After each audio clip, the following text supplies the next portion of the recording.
अस्सलाम वालेकुम दोस्तों, आप देख रहे हैं ऑडियो कुतुब खाना। इसमें हम Urdu novel tie tie fish की ऑडियो पेश कर रहे हैं। जिन दोस्तों ने अभी तक इस चैनल को सब्सक्राइब नहीं किया तो जल्दी से सब्सक्राइब कर लें और बेल आइकॉन प्रेस कर दें। शुक्रिया। मुझे नहीं मालूम कि मेरी बेहोशी कितनी तवील थी, ताहम सर में टीस सी उठी तो मेरी आंख खुल गई। जैसे ही आंख खुली मेरे 14 तबक रोशन हो गए। जानी और शरीफा मेरे सामने खड़े थे। मेरा हल्क गालियों से भर गया, ताहम मैंने इन्हें उगलने से गुरेज किया। मेरा बस चलता तो मैं दोनों को खड़े हुए ज़िबह कर देता। मैंने नफरत से मुंह फेर लिया। अब ये नाराज है? जानी करीब आते हुए पिचकारा। नहीं तो इसे गले मिलने के लिए बेचैन हूँ। धोखेबाज, बेगैरत, तुम दोनों बहुत घटिया हो। मैं चिल्लाया। शरीफा तेजी से आगे बढ़ी। क्या कहा? कौन घटिया और बेगैरत है? मैं कांप गया। इसका साबका पंच मुझे अभी तक याद था। जैसे जानी बेगैरत और घटिया है और मैं तथा तुम भी बहुत अच्छी हो। देख कमाले, पहले पूरी बात सुन ले, फिर कोई इल्जाम देना। शरीफा ने जो कुछ किया तेरे भले के लिए किया। मैं समझ गया कि जिस ताकत ने अगवा करते वक्त मुझे टार्जन की तरह जकड़ रखा था वो शरीफा के अलावा कोई नहीं हो सकती। जानी तो एक हाथ की मार था। जानी का जुमला सुनने के बाद असूलन तो मुझे इसका मुंह नोच लेना चाहिए था, लेकिन मैं लेटा हुआ था और वो मेरी पहुंच से काफी दूर था। मैंने उठने की कोशिश की, लेकिन सर पर लगे घूमड़ ने एहसास दिलाया कि मामला काफी सीरियस है। मैं दोबारा बिस्तर पर गिर गया। माजरत चाहता हूँ कि मैं रवानी में बिस्तर कह गया हूँ, वरना इस जगह सवाए उधड़े हुए बान के और कुछ नहीं था। कमाले, आज अगर हम तुझे इधर न ले आते तो टवाना साहब ने तुझे पक्का पक्का कत्ल करा देना था। जानी ने धमाका किया। अब मेरे कत्ल से किसी को क्या फायदा हो सकता है? जो होना था वो तो हो भी गया। मैंने ठंडी आह भरी। जानी खुशी से उछल पड़ा। हो गया? आहा जी, मैं चाचा बन गया। अब ये क्यों मुफ्त की मेहनत मेरे पल्ले डाल रहा है? मेरे होने से मुराद है कि फहमी ने। मैं अचानक चुप हो गया। पता नहीं शरीफा के सामने इस बात का जिक्र मुनासिब था भी कि नहीं। जाने भी शायद समझ गया था, इसीलिए जल्दी से बोला, फिक्र न कर, शरीफा अब हमारी है। इसने शराखती हौसला दिया। मैं किसी बात का एतबार नहीं कर सकता, लिहाजा कुछ नहीं बताऊंगा। बता दे, बता दे, मैं माफी मांगती हूँ। शरीफा गुरा कर बोली और मेरी जान निकल गई। वो उल्लू की पट्टी माफी भी ऐसे मांग रही थी जैसे माफी दे रही हो। मैं बुनियादी तौर पर एक शरीफ इंसान हूँ और लड़ाई झगड़े, खुसूसन ख़वातीनी झगड़ों से तो वैसे ही दूर भागता हूँ, इसलिए चारों न चार बोलना पड़ा। फहमी ने मुझसे सादा कागज पर जेली दस्तखत करवा लिए हैं। वो कहती है कि वो इन पर तलाकनामा लिखवा लेगी। जानी मेरा हाथ दबाकर बोला, शरीफा ऐसा नहीं होने देगी। इसने जुमला कुछ यूं कहा जैसे शरीफा जिले नाजिम हो। तुझे पता है, जब फहमी ने तुझे थाने भिजवा दिया था तो शरीफा ने ही सेठ साहब को तुम्हारे बारे में बताया था। शरीफा ना बताती तो तुम्हें कभी रिहाई न मिलती। मैं हकीकतन उछल पड़ा। तो क्या वो शरीफा थी? ओ माई खुदा, तो क्या वो मेरा हमदर्द असल में शरीफा थी? मैं तो पठान को अपना हमदर्द समझता रहा था। मेरे दिलो दिमाग में धमाके से होने लगे। लेकिन शरीफा को ऐसा करने की क्या जरूरत थी? पहले फंसवाया, फिर साथ मिल गई। जानी मेरे चेहरे से ही सारे सवालात पढ़ रहा था। सर खुजाते हुए बोला, शरीफा काफी अरसे से फहमी के घर में काम कर रही है। मुझे भी बाद में पता चला। असल में फहमी तुम्हारे गायब होने पर प्लान बना रही थी कि तुम्हारी माँ को भी गिरफ्तार करवाया जाए और फिर अखबारात में तुम्हारी माँ और बाप की तस्वीर दी जाए। जाहिर बात है तुम देखते तो फौरन पहुंच जाते। शरीफा ने मुझे सारी बात बताई और कहने लगी कि क्यों न हम खुद कमाले को फहमी के पास ले चलें, ताकि फहमी आइंदा भी मुझ पर एतबार करे और अपनी राज की बातों में शरीक कर ले। मुझे इसका प्लान पसंद आया और मैंने इजाजत दे दी। जानी तेरा बकायदा बेड़ा गर्क हो। यही सब करना था तो मुझे भी बता दिया होता। मैंने कौन सा इनकार करना था? मैंने रूनी सूरत बनाई। तू गधा है, शरीफा ने ऐलान किया। मैं कोई मामूली औरत नहीं, घाट घाट का पानी पिया है। ऐसी बात हो भी तो एतराफ नहीं करना चाहिए। मैंने फौरन बुजुर्गाना नसीहत की। शरीफा लाल नीली हो गई। इससे पहले कि जानी कुछ कहता, इसने दांत पीसे और घूर कर बोली, लगता है तेरी हड्डी पसली अभी तक अपनी जगह कायम है। एक हाथ और दिया तो कयामत के रोज ही उठेगा। तू भी तो सीधी बात किया करना।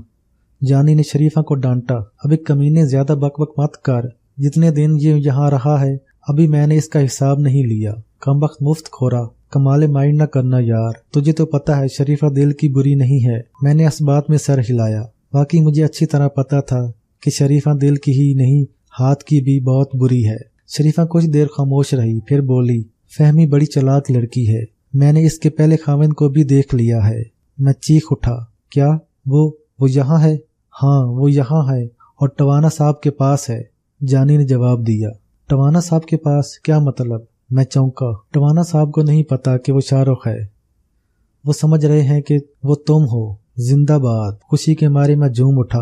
इसका मतलब है टवाना साहब शाहरुख का हशर नशर कर रहे होंगे। नहीं, जानी ने इत्मीनान से कहा, उन्होंने इसे बड़े आराम से रखा हुआ है। आराम से? क्यों? इसलिए कि तुमने यानी शाहरुख ने इनकी तमाम शर्तें मान ली हैं। कैसी शर्तें? ये तो मुझे इसने नहीं बताया, लेकिन मैंने सुना था कि वो टवाना साहब को कह रहा था कि आप जैसा कहेंगे मैं वैसा ही करूंगा। वैसे कमाले, मैं हैरान हूँ कि जब से शाहरुख आया है टवाना साहब को दौरे पड़ने बंद हो गए हैं। अब जानी को हैरान करने की बारी मेरी थी। मैंने तंजिया लहजे में कहा, जानी, टवाना बकवास करता है, इसे कोई दौरे नहीं पड़ते। जानी उछला, ये क्या कह रहे हो? ठीक कह रहा हूँ। और एक और मजे की बात सुन, तेरा टवाना मेरी बीवी का चाचा भी है। नहीं, जानी चकरा गया।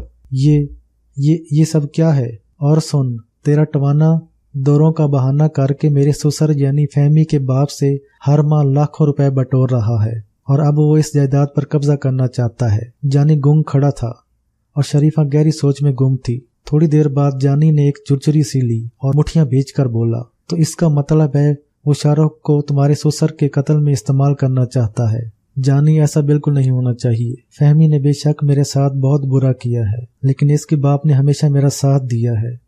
सेठ को कोई नुकसान नहीं पहुंचना चाहिए। तू फिक्र न कर, मैं सारी बात समझ गया हूँ। फिलहाल तो टवाने को यही पता है कि शाहरुख असल में तू ही है, इसीलिए इसने इसे मेरे हवाले कर रखा है, यानी मैं ही इसे मिलजुल सकता हूँ। टवाना समझता है कि मैं ही तुझे लाया था, इसलिए मुझे ही तेरे आसपास रहना चाहिए। यकीन कर, शुरू में तो मैं भी धोखा खा गया था। वो बेगैरत बिल्कुल तेरे जैसा है, वही नाक नक्शा, वही चेहरे पर लानत, वही खब्तुल हवासी। जिस दिन टवाना इसे डेरे पर लाया मैं बहुत परेशान हो गया। मैंने मौका पाकर एक दिन इससे कहा कि तुम तो जेल में थे, यहाँ कैसे आए?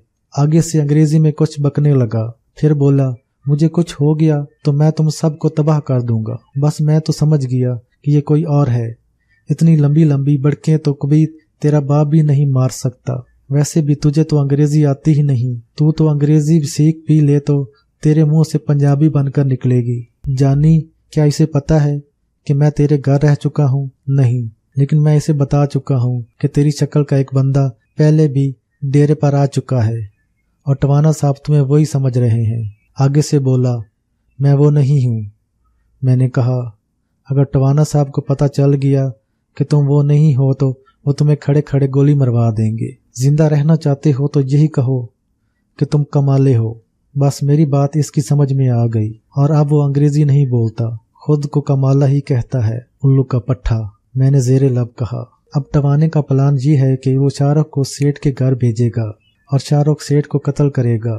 सारा इल्जाम तुम पर आएगा क्योंकि डेरे के सारे मुलाजमीन तुम्हें अच्छी तरह जानते हैं। मैं चारपाई से नीचे गिर गया। अगर खुदा न खास्ता शाहरुख कामयाब हो गया तो मैं तो सीधा फांसी पर चढ़ गया था। उसने बड़े आराम से फहमी को साथ लेकर हांगकांग निकल जाना था और मैंने जेल में अपनी जिंदगी के दिन गिनने थे। शरीफा आगे बढ़ी और मेरे कंधे पर हाथ मारकर बोली, शेर बन शेर कुत्ते। मैंने रहम तलब नजरों से जानी की तरफ देखा। शरीफा हाथ से बढ़ रही थी और मैंने सोच लिया था अगर इसने दोबारा मुझे गाली दी तो मैं थप्पड़ मारकर इसके पांव पड़ जाऊंगा। जानी खामोश रहा, ताहम शरीफा फिर शुरू हो गई। अब की बार इसने जानी को मुखातिब किया, ओए तू जा किसी तरह से उस मामे शाहरुख को यहाँ ले आ, बाकी मैं खुद संभाल लूंगी। जानी ने मोटी सी गाली निकाली और दांत पीसते हुए बोला, वो इंसान है, कोई कतोरा नहीं कि रस्सी से बांध कर यहाँ ले आऊं। मैं टवाने का मुलाजिम हूँ, मालिक नहीं। मैं तो खुद वैगनों पर धक्के खाता फिरता हूँ। शाहरुख को यहाँ कैसे लाऊंगा? अचानक मुझे कोई ख्याल आया, वैसे जानी यार एक तरीका हो सकता है, शाहरुख खुद ब खुद यहाँ आ जाएगा। वो कैसे? तो ऐसा कर कि किसी तरह से शाहरुख को वहां से निकाल कर बाहर ले आ और मुझे इसकी जगह अंदर दाखिल कर दे। शाहरुख तो वैसे भी भागने के लिए तैयार होगा, तू इसे यहाँ अपने पास पनाह दे देना। लेकिन तू मेरी फिक्र न कर, मैं सेठ को बचाना चाहता हूँ। ध्यान से मेरी जान, हो सकता है टवाने को वाकई दौरे पड़ते हों। अगर ये सच हुआ तो रोज़े मैशा तो किसी को मुंह दिखाने के काबिल नहीं रहेगा। मैं कांप गया। जानी ने इतने एतमाद से बात की थी कि मैं बेख्तियार सुकड़ गया। अल्लाह ना करे मेरे मुंह में खाक। अगर वाकई जाने की बात दुरुस्त करार पाई तो मैंने वाकई बाकी जिंदगी जोगी बनकर गुजारनी थी। लेकिन मुझे कुछ हौसला उस गुफ्तगू का था जो मैं सेठ के घर में सुन चुका था, इसलिए दिल पर जबर करके कहा, जानी टवाने को दौरे नहीं पड़ते, और अगर पड़ते भी हुए तो मैं औरत बनकर छुटकारा पा लूंगा। तू औरत भी बन सकता है। शरीफा ने दीदे मटकाए। हाँ, इंसान को हर किस्म के हालात के लिए तैयार रहना चाहिए। मैंने टिक्का सा जवाब दिया। और क्या क्या बन सकता है तू? उसने तफ्तीश शुरू कर दी। मेरी आंखें नम हो गईं। ऐ पहलवान औरत, मैं जेली खामिद भी बन सकता हूँ, साइंसदान भी बन सकता हूँ, औरत भी बन सकता हूँ, मुजरिम भी बन सकता हूँ, सियासी वर्कर भी बन सकता हूँ, दमाद भी बन सकता हूँ। इसका मतलब है तुम तो बड़े खबीस हो। इसने गर्दन हिलाई। मैंने घूर कर जानी की तरफ देखा। जानी जल्दी से बोला, कसम उठवा ले, मैंने नहीं बताया। मेरा दिल सर पीटने को चाह रहा था, लेकिन क्या करता, सर तो पहले ही पीटा हुआ था। वो दोनों आपस में बहस करने लगे। शरीफा इस बात की हामी नहीं थी कि मैं टवाने के पास दोबारा जाऊं। इसका इसरार था कि शाहरुख को ही यहाँ लाया जाए। ताहम जानी मेरा हामी था। थोड़ी देर बहस जारी रही। फिर अचानक शरीफा बोली, मेरे जहन में एक तरकीब है। नामुमकिन, बेइख्तियार मेरे मुंह से निकला। तरकीब का आना? इसने पूछा। नहीं, जहन का होना। मैंने तस्हीह की। वो काफी देर तक बात समझने की कोशिश करती रही, लेकिन कुछ न समझ कर दोबारा बोली, ये ऐसी तरकीब है कि कामयाब हो गई तो सब कुछ बदल जाएगा। मैंने सोचा सुन लेने में क्या हर्ज है, बोलो। जानी तेजी से बात काट कर बोला, जाने दे शरीफा, तेरी तरकीब भी तेरी तरह ही होगी। वक्त जाया न कर, जो कमाला कहता है करने दे। वो चिढ़ गई और गुस्से से बोली, दोबारा मेरी बात काटी तो तेरे हल्क में घुस कर बैठ जाऊंगी। जानी लर्ज गया और खसियाना होकर एक तरफ पाय रख कर बैठ गया। मैंने कहा, बोलो शरीफा, मैं हमतन गोश हूँ। वह हैरान रह गई। खरगोश? लेकिन तू तो कहता था तेरा नाम कमाला है। ला हौल वला कुव्वत। बाबा, मैंने कहा है, मैं सुन रहा हूँ। बोलो क्या तरकीब है? देख, क्यों ना हम भी वही करें जो शाहरुख कर रहा है। तुम्हारा मतलब है मैं भी सेठ के कत्ल में शरीक हो जाऊं? खच्चर हो तुम, गधे के बच्चे। मैं कह रही हूँ कि अगर तुम वादा करो कि जो मैं कहूँगी वो करोगे तो मैं पूरी बात बताती हूँ। मुझे लगता है तुम सस्पेंस डाइजेस्ट के दफ्तर में भी झाड़ू लगाती रही हो। वहाँ क्या होता है? वो चौंकी। वहाँ यही कुछ होता है जो इस वक्त तुम कर रही हो। भाई सीधी सीधी बात बताओ, करना क्या है? मैंने मुंह बनाया। वो आगे को झुकी, करीब हुई और आहिस्ता से बोली, तुम्हें 3 लफ्ज कहने हैं। ये सुनते ही यकदम मेरी आंखें फैल गई, नब्ज तेज हो गई, जिस्म कपकपाया और मैंने पूरी कुव्वत से उठकर बाहर की तरफ दौड़ लगा दी।